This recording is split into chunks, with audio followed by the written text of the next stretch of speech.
Bismillahirrahmanirrahim. Assalamualaikum warahmatullahi wabarakatuh. Innal hamdalillah nahmaduhu wa nasta'inuhu wa nastaghfiruh wa na'udzu billahi min shururi anfusina sayyiati a'malina may yahdihillahu fala mudhillalah wa may yudlil fala hadiyalah. Asyhadu an la ilaha illallah wahdahu la syarikalah wa asyhadu anna Muhammadan abduhu wa rasuluh. Allahumma shalli ala Muhammad wa ala alihi wa sahbihi wa man tabi'ahum bi ihsanin ila yaumiddin, amma ba'd.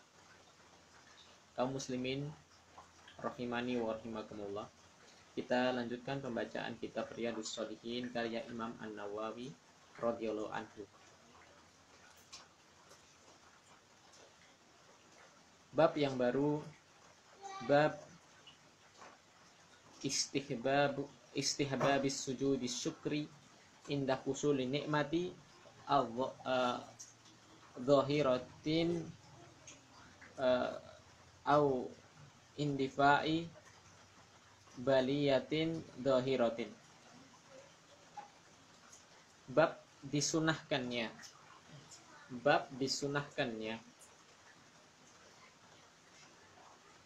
sujud syukur. Kapan? Yakni ketika seseorang mendapatkan nikmat yang tampak, yakni yang jelas itu nikmat, bukan sembarangan nikmat, yakni yang secara syariat memang berupa nikmat, atau tatkala dia terhindar dari musibah yang benar-benar jelas itu musibah yang tampak, yakni yang jelas secara adat itu musibah yang luar biasa, bukan sembarang musibah. Ya.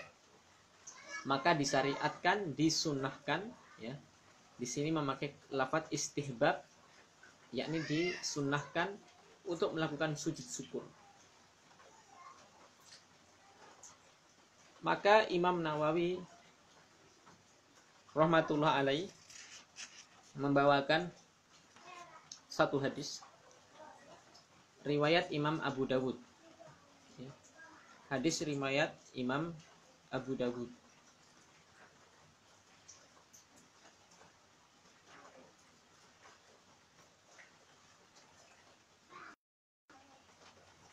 An Sa'din ibni Abi Waqqasin, dari sahabat Sa'ad bin Abi Waqqas radhiyallahu anhu qala, beliau pernah mengatakan, kharajna ma'a Rasulillahi sallallahu alaihi wasallam min Makkah nuridu al-Madinah.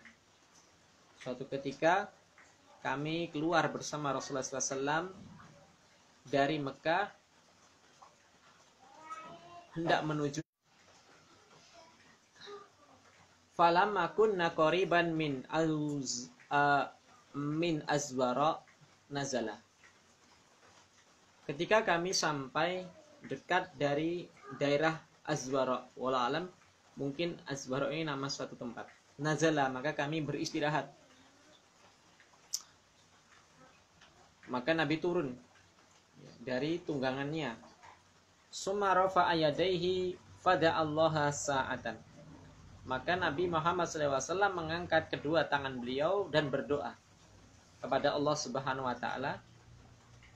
Summa khara sajidan. Kemudian Rasulullah SAW menyungkurkan badannya lalu sujud. Famaka satawilan, maka sujud yang panjang. Summa qama farafa'a yadayhi sa'atan. Kemudian Nabi bangkit lagi dan mengangkat tangannya lagi berdoa. Ya. Summa khara sajidan, kemudian Nabi bersujud untuk kedua kalinya, fa'alahu salasan, sampai hal ini terjadi sampai 3 kali. Waqala, maka berkata. Maka siapa yang berkata? Nabi Muhammad sallallahu alaihi wasallam. Inni sa'altu rabbi wa syafa'tu li ummati fa'atani sulusa ummati. Sesungguhnya aku telah meminta kepada Rabbku agar aku kelak bisa memberikan syafaat dari umatku. Maka Allah memberikan hak untukku memberi wasiat sepertiga umatku. maka aku pun fakharartu sajidan li rabbi syukran, maka aku sujud, aku sungkurkan badanku dan aku sujud kepada Rabbku syukran, dalam rangka syukur kepada Allah Subhanahu wa taala. Karena ini apa? Karena ini nikmat. Tatkala Nabi Muhammad SAW bisa memberikan syafaat kepada umatnya, ini merupakan nikmat bagi Nabi Muhammad SAW. Ini menunjukkan betapa besarnya perhatian kasih sayang Nabi Muhammad SAW kepada umatnya, kepada kita. Summa rafa'tu ra'si, kemudian aku angkat kepalaku. Fasa'altu Rabbi li ummati fa'atani sulus ummati fakharartu sajidan li rabbi syukran. Maka untuk yang kedua kalinya Nabi mengangkat, menengadahkan wajahnya, kepalanya, kemudian berdoa lagi, dan Allah telah memberi untuk yang kali kedua. Allah memberikan hak kepada Nabi untuk memberikan syafaat sepertiga lagi. Jadi sekarang berapa? 2/3. Ya. Wa fakharartu sajidan, maka aku sujud untuk yang kedua kalinya kepada Rabbku dalam rangka syukur. Summa rafa'tu ra'si fasa'altu Rabbi li ummati, kemudian aku angkat kepalaku lagi, aku meminta lagi kepada Rabbku untuk memberikan syafaat kepada umatku. Maka yang kali ketiga Allah memberikan hak sepertiga lagi untuk aku memberi syafaat. Jadi 3/3, artinya seluruh umat Nabi, seluruh orang-orang yang beriman kepada Allah dan beriman kepada Nabi Muhammad SAW pasti mendapatkan syafaat. Ini menunjukkan bahwasanya kelak seluruh orang yang beriman kepada Allah, yang beriman kepada Nabi Muhammad SAW pasti masuk surga.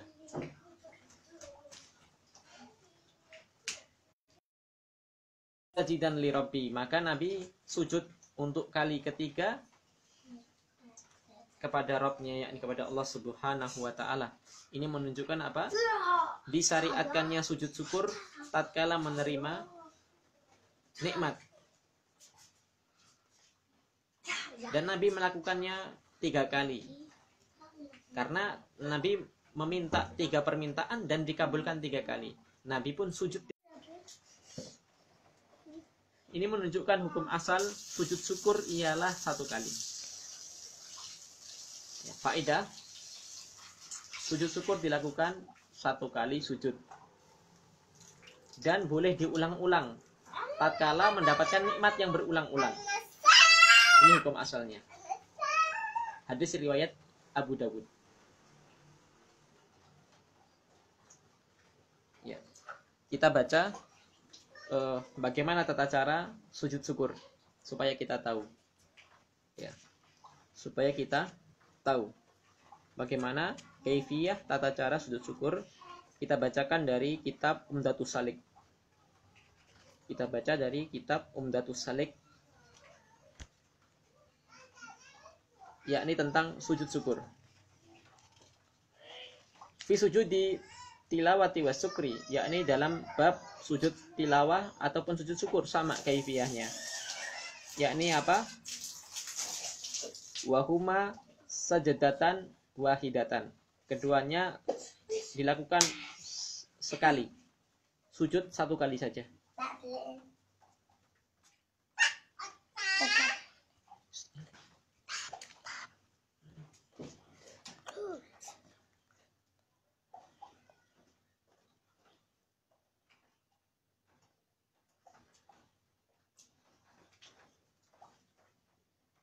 Ya.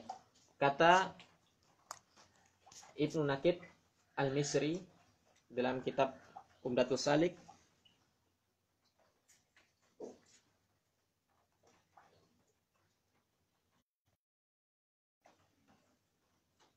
wali man tajaddada lahu nikmatun dhahiratun awin dafa'at anhu nikmatun dhahiratun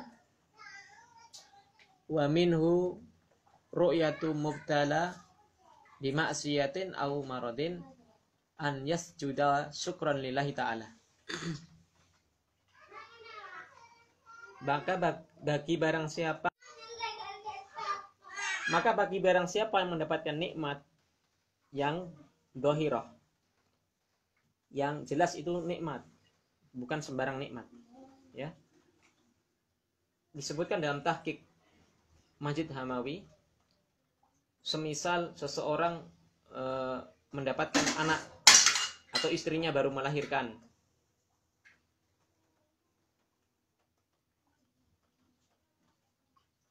atau saat ia memenangkan pertempuran melawan orang-orang kafir,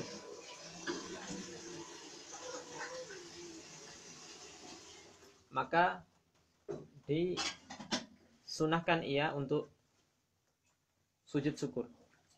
Awin dafa'at anhu nikmatun, atau ia terhindar dari bencana. Contoh, ia mungkin berencana naik pesawat, gagal naik pesawat, dan ternyata pesawat yang ia gagal naiknya ternyata meletus, ternyata kecelakaan. Atau seseorang yang na'udzubillah kecelakaan ketika naik bis atau naik sepeda motor dan dia masih hidup dan tidak luka sama sekali, maka ini termasuk.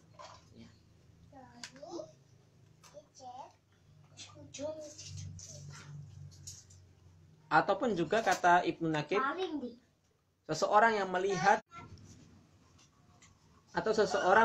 seseorang yang orang lain yang ditimpa musibah berupa kemaksiatan, lalu atau berupa dia sakit yang keras, dia melihat orang lain seperti itu, maka ia bersyukur. Ya, syukur di sini dalam rangka bukan karena bahagia temannya atau saudaranya mendapatkan musibah, tidak, tapi dalam rangka dia terhindar musibah tadi tidak terjadi pada dirinya. Ya, dia sujud ketika melihat itu bukan dalam rangka senang temannya, saudaranya dapat musibah, tidak, tapi dalam rangka dirinya terhindar dari yang seperti itu. Wa yukhfiyaha, dan ia sujudnya disembunyikan, tidak di hadapan orang yang tertimpa musibah, nanti bisa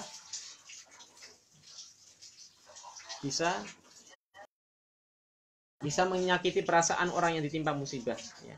Loh, ini saudaranya dapat musibah kok sujud syukur. Jadi sujudnya disembunyikan, tidak di hadapan dia.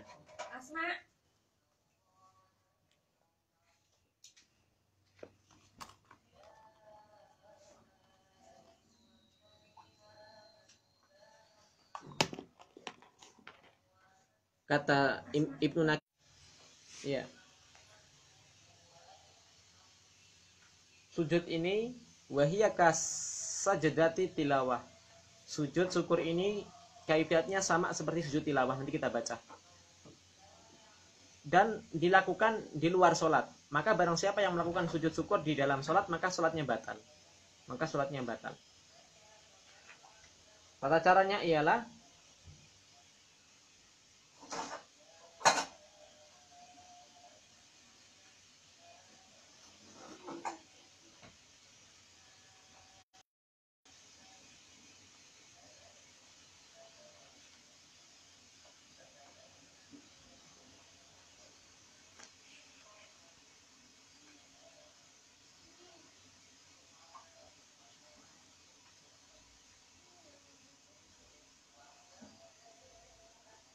ya, karena sujud syukur ini dilakukan di luar sholat, maka tentu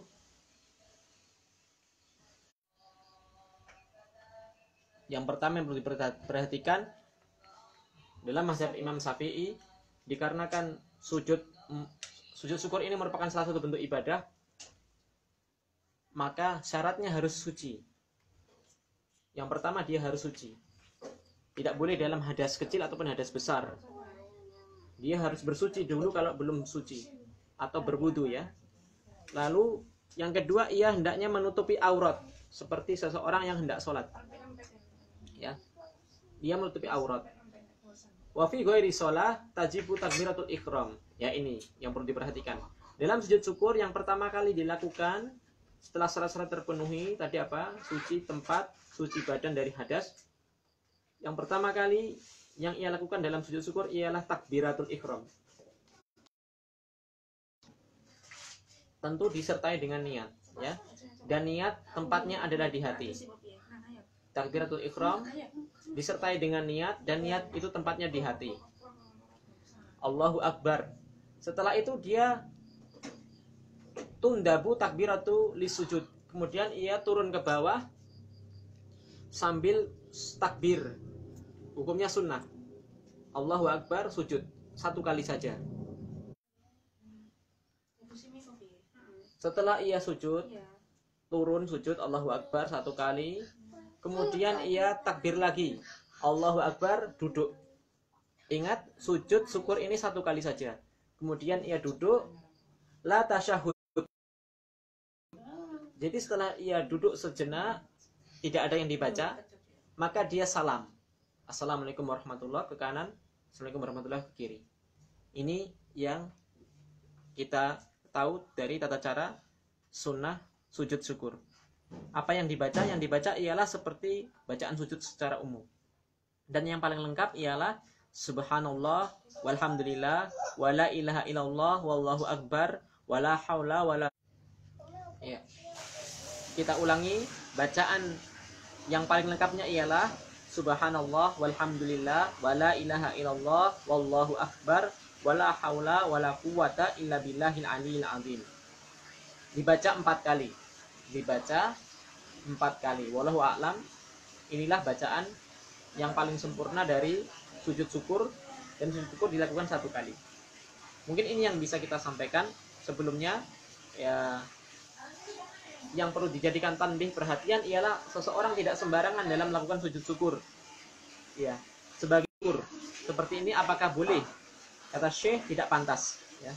Tidak boleh. Seseorang tidak boleh sujud syukur dalam hal-hal yang sifatnya laib. Ya, dalam ya. Kita ulangi, tidak sembarangan seseorang itu sujud. Tatkala Syekh Shalih Fauzan ditanya hukum seseorang yang main bola mencetak gol lalu sujud syukur, seperti banyak yang kita ketemui, maka ini tidak pantas, karena sepak bola itu hanya permainan. Ya, tidak pantas untuk dilakukan sujud syukur setelah mencetak gol. Kita sudah jelaskan tadi kapan dilakukan sujud syukur, yakni tatkala seseorang mendapatkan nikmat yang benar-benar nikmat itu dhahirah, secara jelas itu nikmat, ya, bukan permainan, ya, bukan sendau gurau. Contoh seseorang tadi apa? Saat istrinya melahirkan, atau saat seseorang lelaki melamar seorang wanita dan diterima lamarannya, ini boleh, ya. Atau seseorang setelah akad nikah karena dia bahagia, ini boleh, ya. Atau tatkala anaknya selamat dari bencana, ya, dia menemukan anaknya yang hilang, yang jelas itu dinilai sebagai nikmat. Wallahu alam, ini yang kita bisa bacakan dari pertemuan kita kali ini. Ya,